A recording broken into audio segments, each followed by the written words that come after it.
y a un petit faux raccord pour ceux qui auront l'œil un petit peu aguerri, parce qu'on tourne certains plans qu'on a oublié de faire à la fin, hein. C'est comme ça chez tout le monde. Bon, chez nous ça se voit parce qu'on se fait avoir par la luminosité, mais tout le monde le fait, juste que ça se voit pas forcément. On voulait rajouter qu'on voulait faire des plans extérieurs de la voiture avec nous à côté pour représenter la voiture en étant physiquement à l'extérieur de la voiture, ce qui est quand même appréciable visuellement, mais quand on a commencé la vidéo, il pleuvait, c'était un peu la catastrophe. Donc on a commencé la vidéo à l'intérieur, on a fait ça à l'intérieur, on a pu sortir quand j'ai essayé les places arrière, mais c'était pas génial. Donc on s'en excuse et on essaiera de le faire les prochaines fois. Et surtout que là on avait la voiture à disponibilité qu'aujourd'hui, donc on a été obligé de tout faire aujourd'hui, alors que sur les prochaines voitures on essaiera d'avoir un meilleur créneau, d'avoir soit sur plusieurs jours ou alors sur toute la journée, comme ça on a vraiment le temps de faire tous les plans qu'on veut, parce que là ça a été un peu compliqué pour nous, mais on s'est dit est-ce qu'on la sort ou pas, mais au moins ça fait une voiture de plus. Oui, on n'a pas pu faire tous les plans, mais au moins ça fait une voiture de plus, et surtout la première. Et c'était tout. Donc comme cette vidéo va se retrouver, enfin ce bout de la vidéo sera au début, on vous souhaite un agréable visionnage. Essayez de prendre du plaisir en regardant cette vidéo, et rappelez-vous que c'est notre première vidéo, soyez indulgents, mettez-le dans les commentaires s'il y a un souci, et puis voilà, bonne vidéo. Bonne vidéo. Salut à tous, on espère que vous allez bien. Donc comme vous avez vu dans l'introduction, aujourd'hui on essaye une Mercedes GLC 220D. Je te laisse faire un petit peu la description technique du véhicule qu'on essaye aujourd'hui. Ok. Donc on s'excuse par avance de la stabilisation qui, pour cette première vidéo, laisse un peu à désirer, mais il faut qu'on trouve un système pour s'améliorer pour la suite. Donc on a fait quelques petites notes parce qu'on n'est pas non plus commerciaux chez Mercedes. Donc c'est un 2 litres diesel 197 chevaux, je vous laisse l'écouter. Pour un diesel ça chante bien. Après, est-ce que ça sort des haut-parleurs ou non, c'est ce qu'on était en train de parler juste avant de lancer la vidéo. Il y a peut-être un petit peu de sound design qui est fait qui sort par là. Ouais, sur le mode dynamique qui est le mode actuel, si je me trompe pas. Sport. Là c'est sport. Ok, oui, donc dynamique c'est pour choisir le mot. Ok, donc je disais, avant d'être coupé par cette sonorité, c'est un 2 litres diesel de 197 chevaux, donc il y a 23 chevaux de micro-hybridation, un moteur 48 volts, et on a 440 Nm de couple qui sont disponibles à 1800 tours minute. Donc c'est directement. Après, bon, un moteur diesel plus un petit moteur électrique, c'est pas surprenant, ça arrive déjà très bas sur le moteur diesel, donc là c'est pas mal. Celle-ci a les 4 roues directrices, si je me trompe pas c'est en option, donc on n'a pas pu encore l'essayer. Enfin, moi pour ma part je n'ai pas vu encore ce que ça donne, mais il y aura des plans sur la vidéo. Okay. Pour vous parler un petit peu dimension de ce GLC, on est sur une longueur de 4,70 m, 72 presque, ce qui est pas très long. C'est pas une petite voiture, mais c'est pas une grosse voiture non plus. Enfin, si, c'est une grosse voiture, mais c'est pas la longueur d'une berline non plus. Empattement de 2,9 mètres, pas tout à fait, un peu moins. En termes de performance, on est sur un 0 à 100 en 8 secondes, ce qui est pas mal par rapport à la taille du moteur, à la bête et à la taille du moteur, ouais. Puis bon, c'est pas fait pour faire des 0 à 100, hein, c'est vraiment des voitures qui sont faites pour avaler de la route et puis pour faire des kilomètres et des kilomètres sans avoir mal au dos à la fin. Vitesse max. On est quand même sur le plus petit moteur diesel disponible de la gamme, donc forcément que c'est pas les performances. Oui, c'est vrai que c'est une configuration un peu atypique quand même. On a le plus petit moteur avec la finition intérieure qui est pas loin d'être la plus haute. Ouais, c'est une très belle finition. On ne connaît pas le prix exact de cette configuration parce que on n'a pas encore regardé le configurateur, donc on va le faire. Une estimation du prix. On le fera juste après, avant de faire le montage, et on reconfigurera exactement le même si toutes les options sont encore disponibles, parce que le problème c'est que très souvent il y a des options qui apparaissent pendant 2 mois ou 3 et ensuite elles sont plus disponibles, va savoir pourquoi. Donc pour faire un plan sur l'intérieur, il y a déjà eu 2-3 plans rapprochés, mais là plutôt sur le plan finition. On est sur un intérieur qui est vraiment joli. Alors j'avais du mal pour ma part en vidéo. En réalité, à part cette console au milieu qui est un peu spéciale mais pas moche, sinon tout le reste je suis très agréablement surpris. Alors oui, là c'est moussé. Bon, on va pas faire comme tous les youtubeurs à dire oui, est-ce que c'est moussé là ou pas. Je pense qu'on n'est pas tout le temps en train d'y mettre les mains là, de voir si c'est moussé ou non. Pour moi, ce qui est important, c'est est-ce que c'est agréable visuellement de 1 et de 2, est-ce que ça craque quand on roule? La réponse est non. Donc voilà, c'est beau. Là, on a une matière qui est du simili-bois. Je pense pas que ça soit du bois. C'est texturé, c'est agréable au toucher. Petite baguette avec les inserts de lumière. Ce qui, franchement, rend très très bien de nuit, mais même de jour. On a les aérations avec cette surpiqûre au milieu. Alors ce que je disais tout à l'heure, c'est que ça me fait pas mal penser à l'intérieur de certaines Ferrari. Alors peut-être que je vais me faire insulter en commentaire et qu'on va me dire que non. Mais la première impression que j'ai eue, moi, c'était d'avoir l'impression de voir l'intérieur de certaines Ferrari. On s'est arrêté pour faire des petits plans parce qu'on peut pas se filmer de l'extérieur, on n'a pas pris le trépied. Donc on va discuter dans la voiture du véhicule un petit peu. On vous incrustera des plans de ce dont on parle en temps réel. Donc on voulait faire une petite liste des points positifs et négatifs de la voiture. Je pense qu'on peut commencer par les points négatifs, comme ça on finit par oui, puis bon, il y a quand même plus de positifs que de négatifs. C'est vrai. Je te laisse commencer, si tu as des idées. Pour moi, premier négatif, je sais pas si c'est du négatif ou pas, bon ça dépend les gens. Bon, il y aura un plan pour vous montrer parce que ça sera compliqué si je montre. C'est cette espèce de faux carbone sur la planche centrale. Ça me fait penser au logo de Louis Vuitton. C'est vrai que ouais, je sais pas trop ce qu'ils ont voulu faire. C'est pas moche, mais ça fait ouais, pour moi ça fait Louis Vuitton. Ça fait un peu faux carbone pour moi, ouais, donc je sais pas s'ils ont voulu imiter le carbone ou alors réinventer un style qui fait penser au carbone, mais ça fait un peu spécial.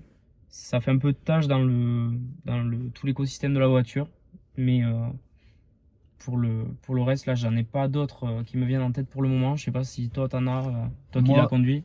Moi, bon, niveau conduite, je pense qu'il n'y a pas de point vraiment négatif.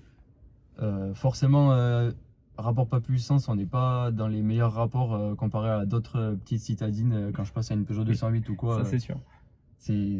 Après c'est pas comparable, mais on n'est pas sur le meilleur rapport pas puissance. Après, ce que je trouve dommage, c'est niveau extérieur, c'est les fausses sorties d'échappement. Ça me perturbe beaucoup en fait, parce que même sur les plus gros moteurs, même le plus gros, je crois que c'est le 450D, le plus gros Mercedes, il me semble aussi, plus gros GLC. Même sur ça, c'est des fausses sorties. Il faut avoir une AMG pour avoir des vraies sorties. Je trouve ça quand même assez dommage, surtout au prix du véhicule. Bah, je pense qu'on a fait le tour des points négatifs. Moi, j'en vois pas d'autres. Non, après, en tout cas, pour l'intérieur, extérieurement, c'est joli, c'est du Mercedes. Je vous écoute. Est-ce que vous pouvez répéter encore une fois? Non, c'est bon, ça ira. Bon, je disais que c'était quand même joli de dehors. Après, l'arrière, j'ai un peu de mal avec la liaison noire entre les deux feux. Je trouve qu'il manque un truc, peut-être une écriture Mercedes ou quelque chose, mais c'est pas moche, c'est pas un point négatif pour moi, mais je trouve que c'est un peu spécial en termes de design. Après, il faut que ça plaise à tout le monde aussi. Mais voilà, c'était le seul point négatif et qui est un point négatif pour moi, encore une fois, mais pas forcément pour tout le monde. Moi, la ligne extérieure m'a pas vraiment choqué. Après, c'est du Mercedes, ça reste. Il n'y a pas vraiment de renouveau comparé aux précédentes versions. On peut passer au point positif. Moi, il y en a un qui me vient là quand on parle de l'extérieur. Je trouve assez joli les petites étoiles qu'ils ont mis sur la calandre avant. Ça rappelle le logo Mercedes un peu sur toute la calandre avant, mais sans trop surcharger, parce que de loin, c'est juste des points brillants. C'est vrai que c'est joli. Moi, j'aime beaucoup. Après, tu l'as pas vu parce que t'as pas conduit, mais un gros point positif sur cette voiture, je trouve que l'affichage tête haute est vraiment très bien incrusté. Et c'est vraiment dans la ligne d'horizon quand on conduit, et ça change vraiment beaucoup de choses. Et Et voilà, moi c'était mes points positifs. Et ouais, alors point positif pour moi, finition intérieure. Alors j'en ai parlé un peu pendant la conduite, vraiment je trouve que c'est très bien fini quand on voit les finitions qui existent aujourd'hui chez les autres constructeurs. J'ai essayé dernièrement un RS3 qui est le Florent, alors c'est pas le concurrent du tout, mais dans l'idée on est sur une autre voiture allemande, une Audi très chère, et dedans on est bien moins fini. C'est pas français ce que j'ai dit. C'est moins bien Et fini. dedans, c'est beaucoup moins bien fini que dans cette Mercedes-là. Donc, j'aimerais bien avoir des niveaux de finition similaires chez les autres marques. Après, c'est confort. Très confort, on est très bien dans les sièges. On sent qu'on pourrait avaler les kilomètres sans aucun problème. Ça se sent pas vraiment. Niveau consommation, on est sur une consommation annoncée en moyenne au 100 de 6 litres. En réalité, sur un peu plus de presque 2000 km, on est aux alentours des 7 litres au 100. Bon, comme d'habitude, c'est annoncé un peu en dessous, mais ça commence à être un peu élevé pour un diesel quand même. Ouais, surtout un moteur de 2 litres, quand on voit que certaines vieilles voitures font des consommations similaires, voire même plus basses. Bon, après, c'est compliqué de comparer parce que c'est jamais le même type de trajet, mais c'est vrai que pour une voiture de 2024, bon, en tout cas qui a été faite en 2023, qui est sortie en 2023, c'est un peu haut comme consommation. Après, il me semble que ce véhicule est principalement utilisé pour faire des trajets domicile-travail et en centre-ville, donc ça peut jouer sur la fourchette haute de la consommation, mais voilà. Donc là, je voulais essayer les places arrière. Le siège devant est réglé assez large quand même. Je fais 1m80 et j'avais de la place, j'aurais pu avancer.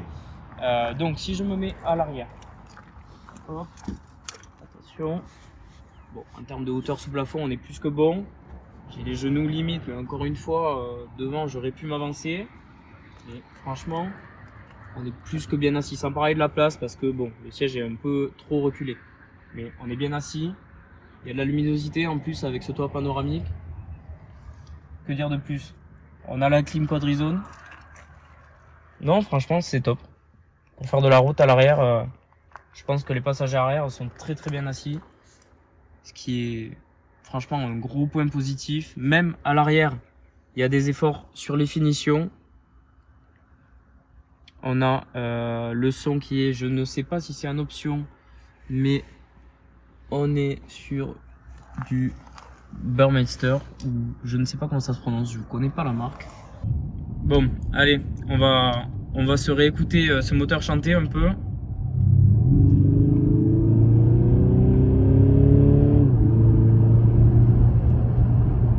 Ouais, c'est pas mal. Pour un moteur diesel, c'est pas mal. Parce que, ouais, c'est pas mal. Après, c'est très sûrement amplifié dans les enceintes, mais bon, tous les constructeurs le font aujourd'hui, donc je pense qu'on ne peut plus rien dire sur ça. Mais voilà. Donc on va conclure cette vidéo. Franchement, c'est une belle voiture. Très belle voiture. Très belle voiture. Après, on n'est pas sur le prix d'une Twingo non plus, donc franchement, c'est normal aussi que on ait une voiture qui correspond aux attentes finalement, parce qu'on a un bon prix, donc heureusement qu'on a une bonne voiture. Écoutez, c'est bien fini, c'est confortable. Le moteur, c'est pas un foudre de guerre comme on dit chez moi, mais ça suffit amplement pour se déplacer et ça reste plus performant que tout le parc automobile quasiment, hein, parce que ouais, ça marche bien quand même. On arrive vite à 80, oui, on y arrive vite. Mais que dire de plus? C'est efficace. Il y a de quoi doubler s'il faut doubler, mais il y a aussi de quoi juste rouler pendant plusieurs heures pour faire des kilomètres et oui, c'est ça, parce même que pas les sentir en fait. tout le monde n'a pas envie de rouler avec une voiture qui fait 10 litres au 100 tout le temps aussi. En faisant attention, je pense qu'on peut arriver à une consommation assez basse et ça reste convenable pour le poids du véhicule quand même. Oui, ça c'est sûr, mais je pense que la micro-hybridation doit bien aider sur la consommation. Je pense aussi. Donc franchement oui. Que dire de plus? Franchement, Moi, c'est bon. acheter. Acheter. Bon, on a allumé la lumière intérieure pour qu'on nous voit un peu mieux comme le jour est en train de s'en aller. En tout cas, ce qu'on voulait dire déjà, c'est merci d'avoir regardé cette vidéo. Merci beaucoup. Voilà. Ensuite, bon, c'est la première vidéo ou une des premières vidéos sur la chaîne. On verra, normalement ça sera la première, mais vidéo de voiture, d'essai de voiture. voilà, c'est ça. Donc normalement ça sera la première. Après tout peut arriver, mais normalement ça sera la première.